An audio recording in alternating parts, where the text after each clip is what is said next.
Queridos telespectadores, estou a falar-lhes aqui num ponto da Beira Alta.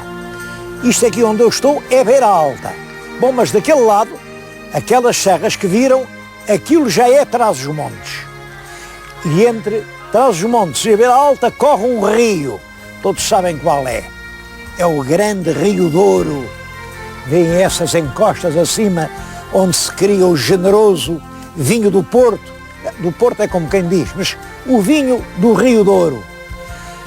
Este ponto aqui é um ponto especial porque é um lugar da confluência de dois rios. O Douro já ouviram e agora vão ver o outro, que é o Tedo, o rio Tedo. E é exatamente o ponto de confluência do Tedo com o Douro que fica uma quinta muito bonita, a Quinta do Tedo. Estou a falar-lhes precisamente na Quinta do Tedo, uma quinta particular. Eu devo à amabilidade dos proprietários terem-me deixado vir aqui filmar esta paisagem maravilhosa. Bom, mas há aqui, ao longo do rio, muitos outros sítios que não são privados. Há hotéis, há miradouros, há lugares lindíssimos. E eu estou a chamar a atenção exatamente para isto. Estou-lhes a falar no princípio de junho. Muita gente está a preparar as suas férias. Porque é que não vamos fazer umas férias aqui no Val do Douro? Uma região rica de tudo, de monumentos, de sabores, de costumes, de romarias, de alegria, de gente. O concelho em que estou a falar é o de Armamar. Logo a palavra é bonita, Armamar. Não sei de onde vem, também ninguém sabe. E quem lhes disser Armamar vem daqui ou vem dali, tudo isso são fantasias.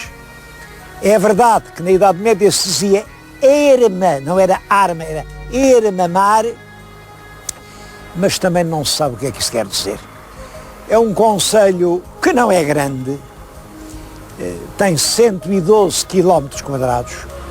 112 km é, portanto, um concelho pequeno. Em Portugal isto é um concelho pequeno. E 112 km, a grande maior parte é de serranias, é uma terra violenta, mesmo assim com muita gente. Há aqui cerca de 7.500 habitantes e os habitantes que vivem bem. É uma terra sem miséria, uma terra sem desemprego, é uma terra sem imigração. Os imigrantes estão até a voltar, porque é uma terra que entretanto descobriu um caminho novo. Estou-lhes a falar aqui diante dos vinhedos, mas Armamar é a capital da maçã. Da maçã. É uma coisa surpreendente, como aqui este canto da Beira Alta descobre uma riqueza nova na velhíssima maçã, como sabem já vem dos tempos do Adão. É um sítio lindíssimo este. Eu até acho que a principal diferença que há entre Armamar e o Paraíso de Real é que daqui ninguém é expulso lá por comer a maçã.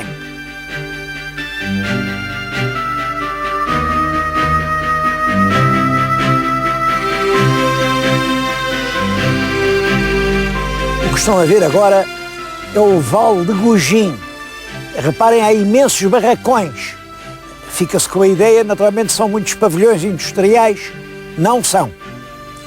São grandes armazéns frigoríficos para guardar maçãs. A maçã aguenta cerca de um ano, desde que seja mantida, claro, em armazéns frigoríficos. E aqui todo este vale há 100 anos pouco dava, porque tinha vindo a filoxera e o míldio mataram as vinhas que havia por aqui, não houve forma de substituir essas vinhas. Isto nos princípios do século XX. Eram terras muito pobres, muito pobres. Aparece um homem muito competente, o engenheiro Francisco Manuel de Vilhena, que é diretor-geral dos Serviços Agrícolas e que aí por 1930 passa por aí e conclui: isto é um sítio ideal para a produção da maçã. E é ele quem mete os primeiros pomares de macieiras na terra. Tinha razão, é o melhor sítio para fazer maçãs. Hoje, esta região produz mais de 75 mil toneladas, quer dizer, a terça parte das maçãs feitas em Portugal são aqui no redondo deste concelho. Há 1.800 hectares só com macieiras. Fazendo a conta ao número de maçãs por hectare, posso lhe dizer que deve haver cerca de 1.080.000 macieiras. Bom, e como os habitantes são só 7.500, temos que há 225 macieiras por cada habitante do concelho. Estes números são curiosos porque, reparem, não há ninguém no mundo capaz de comer as maçãs de 225 macieiras. Portanto, tudo isso, a grande maioria disso, é para a exportação.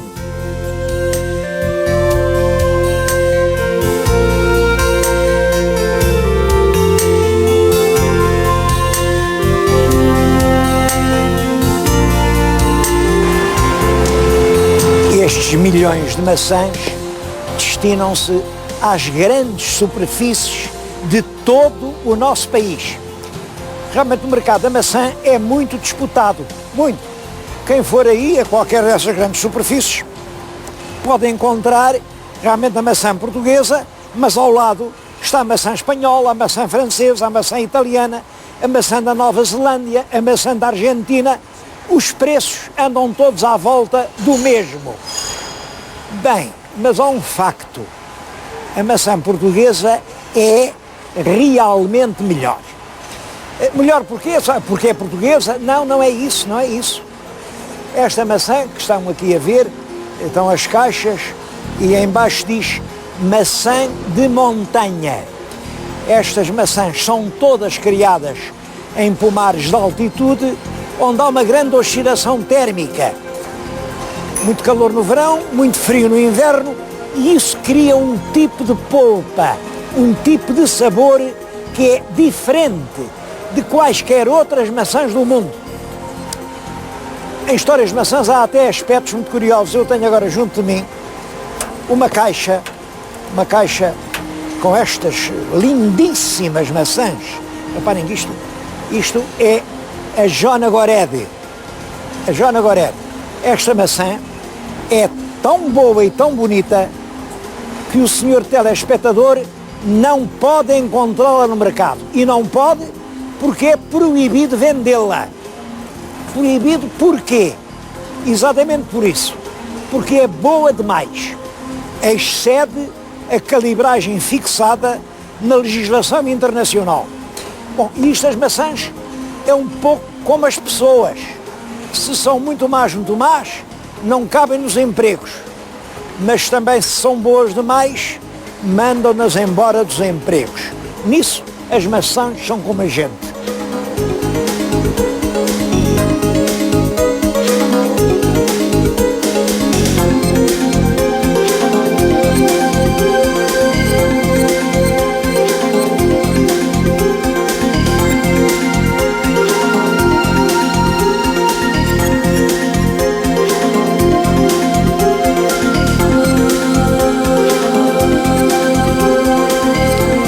Um dos lugares mais bonitos do concelho de Armamar é aqui o Monte de São Domingos, da Capela de São Domingos. Eu estou a falar justamente em frente do pórtico da capela. Veem que é uma coisa manuelina, isto é do princípio do século XVI, deve ter sido mandado construir pelo rei Dom Manuel. Daqui avista-se um panorama extraordinário. Na nossa frente fica a cidade de Lamego, muito perto. Ali embaixo avista-se também muito perto a cidade da Régua. Mais longe estão a ver a cidade de Vila Real. Bem, é realmente uma vista espantosa. Mas não é só a paisagem que aqui é emocionante, é também a história. Esta capela foi mandada fazer num lugar que era considerado sagrado pelas populações desde há muitíssimo tempo. Aqui no alto destes rochedos dizia-se que havia um templo, ou pelo menos um santuário ligado à fertilidade. As mulheres estéreis que não conseguiam ter filhos vinham com os maridos aqui ao alto dos rochedos e ali num leito de pedras dizia-se que ali conseguiam vencer essa esterilidade e portanto trepavam, faziam este sacrifício, trepavam até ao cimo do monte para conseguirem ser mães. Ainda hoje tem muita veneração, estão ali lâmpadas, velas de mães que continuam a vir aqui acender luzes para conseguir ter filhos. Mas uma lenda muito forte e permanente que há aqui é de que o próprio rei Dom João II estava casado com a rainha Dona Leonor, a famosa rainha que depois fundou as Misericórdias, mas o casamento não conseguia dar fruto. Quer dizer, eles não conseguiam ter um herdeiro para o trono português. Então o rei vem com a rainha, lá estiveram naquela pedra e passados os 9 meses, lá vem um rabente para o trono, que é o infante Dom Afonso, em quem o rei Dom João II depositava grandes esperanças por uma razão. Nessa altura discutia-se muito o problema da unidade das várias nações ibéricas. Não há dúvida que havia uma tendência para se unirem, mas qual era o papel dos portugueses nessa união? Iam ser, assim, uma nação satélite que ia na cauda das outras, fazia parte do conjunto? Ou, pelo contrário, ia ser a nação da frente, a nação coroada, era o rei de Portugal, que seria rei de todas as nações ibéricas, com a capital em Lisboa? Era isso que se discutia. Ora, o nosso Dom João II tinha o projeto de que, se um príncipe português casasse com uma possível herdeira do trono de Castela, podia vir a ser rei de toda a Espanha. E esse sonho ele teve-o para o tal menino que nasceu, que era o infante Dom Afonso. De facto, depois de uma negociação muito difícil, muito demorada, muito astuciosa, Dom João II consegue casar esse príncipe com a filha dos reis católicos, filha e eventual herdeira dos tronos de Aragão e Castela, e por essa forma a capital seria Lisboa e o rei seria português. Só que, como sabem, esse príncipe também não foi longe.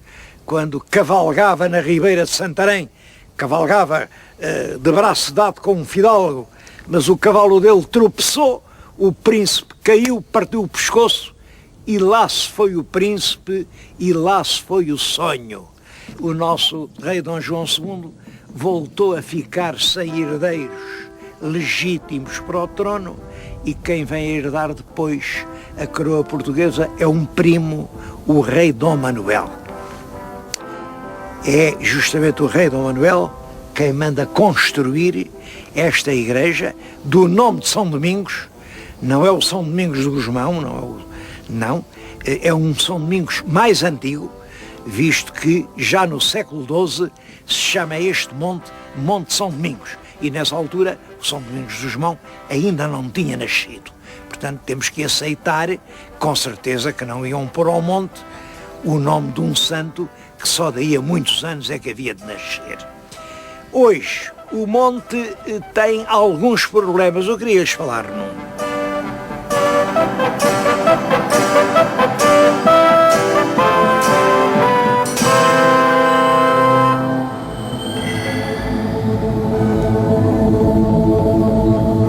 É que aqui, mesmo junto ao muro da capela e num dos rochedos do tal santuário antigo, amarraram um cabo de aço os cabos que estão a prender além uma torre da televisão.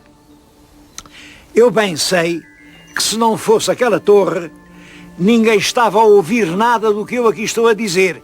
Portanto, a torre presta um excelente serviço. Agora, com certeza que havia maneira de prestar esse serviço sem fazer esta ofensa à paisagem. Era possível colocar esta torre num ponto que ofendesse menos todo este cenário histórico, todo este conjunto. Eu sei que a Câmara de Armamar está interessada em conseguir remover daqui este aparelho e oxalá que o consigam depressa.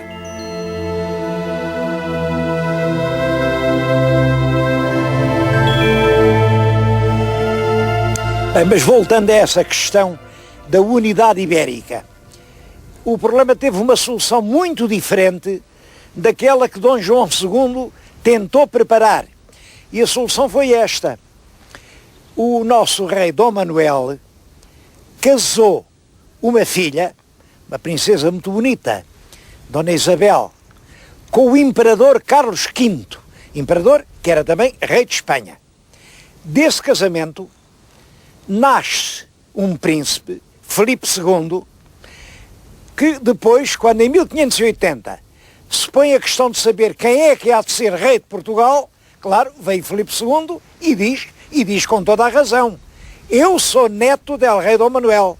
E era neto porque era filho de uma filha. Houve realmente outros candidatos, mas quem triunfou foi o Filipe II. E assim, em 1580, Portugal entrou na órbita das nações ibéricas, mas a corte ficou em Madrid e não veio para Lisboa. Essa situação mantém-se até 1640, como sabem. Em 1640 há uma revolta de fidalgos em Lisboa, e essa revolta triunfa, é aclamado rei de Portugal o Duque de Bragança, Dom João IV, mas houve muitos fidalgos que não concordaram, muitos. E houve, sobretudo, logo a seguir à revolta, o arcebispo de Braga, um arcebispo, Dom Sebastião de Matos de Noronha, era um homem de grande influência, de grande autoridade, e que resolveu organizar uma revolta para voltar ao domínio filipino, para acabar com esse movimento do Duque de Bragança, que muitos fidalgos achavam perigoso. Perigoso porquê? Pois a Espanha tinha um poder incomparavelmente maior que nós. Como é que a gente ia fazer uma guerra contra a Espanha? Parecia uma loucura. Isso era realmente, era pior, era quase como nos meter debaixo de um comboio. Disparate. Então, o arcebispo de Braga organiza uma grande conspiração e mete nisso um jovem e talentoso sobrinho que era nem mais nem menos que o Conde de Armamar. Uma figura hoje quase esquecida.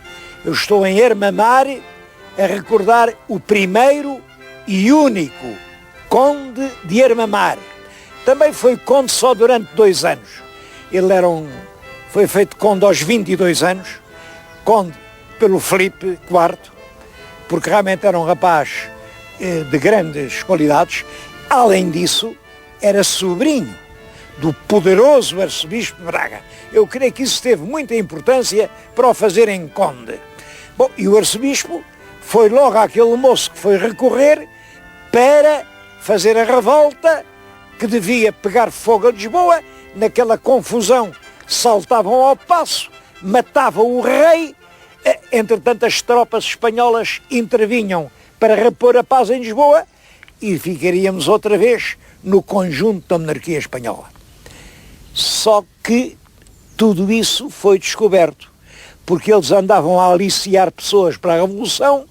Houve alguns que não concordaram, foram ter com o Dom João IV, contaram-lhe toda essa trama, foram todos presos e no verão de 1641 Portanto, 2 anos depois de ter sido feito conde, aos 24 anos, o jovem Dom Rui de Noronha, primeiro conde de Armamar, viu a cabeça cortada à machada no Rossio.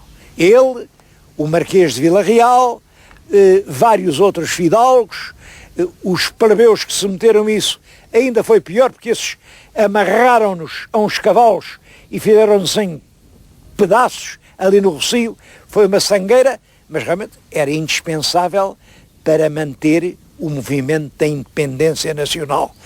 Porque afinal, apesar da tal guerra parecer uma loucura, nós fizemos-la e ganhámos-la. E é isso devemos ser hoje uma nação independente.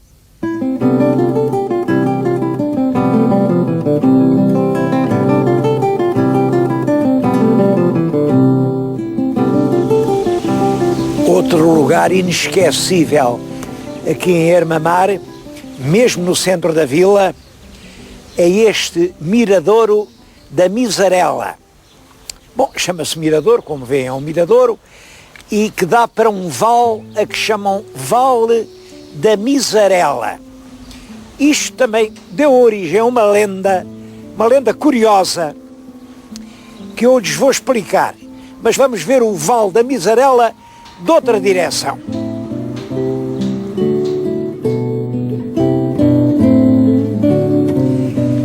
A Miserela é esta pequena cascata que estão a ver na nossa frente. É um trecho da ribeira de Temilobos, nome bonito, Temilobos. Ribeira importante porque ali rodavam as rodas das azanhas que moíam o pão e com aquela água se regavam as fazendas dos primeiros habitantes. Ora bem, o que é curioso é como é que apareceu esta palavra Miserela. Surgiu uma lenda bonita, para explicar o vocábulo, porque eu penso que primitivamente, tanto esta como as outras miserelas que há, teriam tido um nome muito mais plebeu, muito mais, enfim, menos bonito. Aqui dizem que se passou o seguinte: vinha uma pastorinha e a encher a sua cântara na água da ribeira, quando de dentro do penedo ouviu uma voz: acudam-me, acudam-me, tirem-me daqui. A pastorinha ficou intrigada, então como é que dentro de uma pedra estava uma voz, e perguntou: mas quem és tu? Eu sou uma moura encantada. Então, e para te desencantar, o que é que eu devo fazer? Olha, para me desencantares, tens que ir arranjar uma broinha com 4 patas. Eu julgo que isto é uma alusão à importância do gado. Uma broinha com 4 patas. Depois, à meia-noite, na noite de São João, tens que bater com a broinha aqui neste rochedo. Se fizeres isso, eu saio daqui e dou-te todo o ouro e prata que guardo nestas entranhas. Bom, parece que nunca fizeram isso e a moura lá continua encantada. Mas a rapariga disse também: eu vou fazer. E tu, como te chamas? Perguntou à moura. E a moura só disse uma palavra mais. Disse: miserere. Miserere, claro, é o infinito de um verbo latino que significa, em português, tende pena de mim, piedade para mim, miserere. E de miserere nasceu Miserela. É claro que isto é uma lenda, exatamente como também a história do Dom João II a dormir lá na pedra com a rainha, é uma lenda. Mas é uma lenda curiosa porque representa a linguagem do púlpito, que, de certo modo, purificou o nome e, através da introdução de um latinismo, miserere, transformou aquilo em Miserela.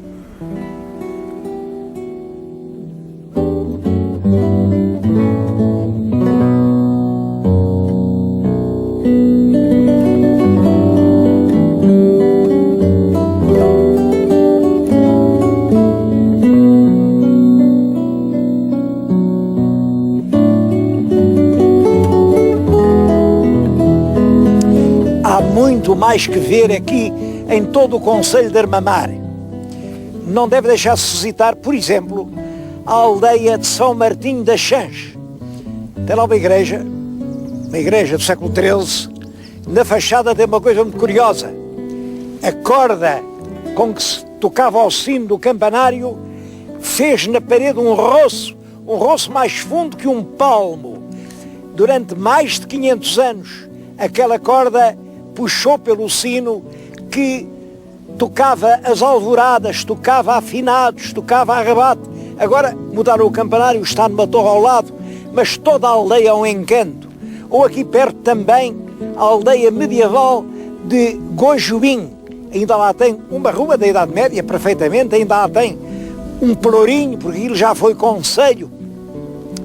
Mas para mim, o que há de mais surpreendente em Armamar é o ar que se respira. É uma atmosfera que rescende a aromas vegetais. É difícil dizer exatamente qual é aqui o aroma que predomina, porque tudo se mistura. Realmente é o urze, é realmente a giesta, é esta flor sabugueiro que é uma nota marcante, é o zimbro, é a trovisqueira, é o medronho, a urze em flor, o sumagre. Tudo isto cria uma espécie de... É um perfume inebriante. Só por isso vale a pena vir a Armamar. Aqui o feriado municipal e a festa da terra, é no dia 24 de junho, é o dia de São João. Calha a uma segunda-feira. O senhor telespectador, permita-me esta sugestão. No próximo São João, venha a Armamar e vai descobrir uma das parcelas mais inebriantes de todo o território português.